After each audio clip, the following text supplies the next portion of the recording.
How to assemble the tattoo kit. Take out the stainless steel stem and insert a tape.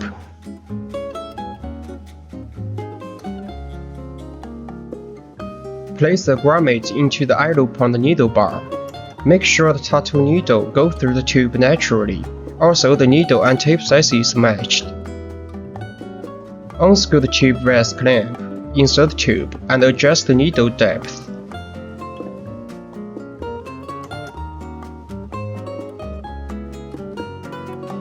After that, tighten tube rest clamp. Use the rubber band to prevent the needle from shaking heavily, usually standard 2 loops. Connect the power cord and turn on the power supply. Insert the RCA cord to the power supply. Insert the foot pedal to power supply. Adjust the voltage to 5 to 10.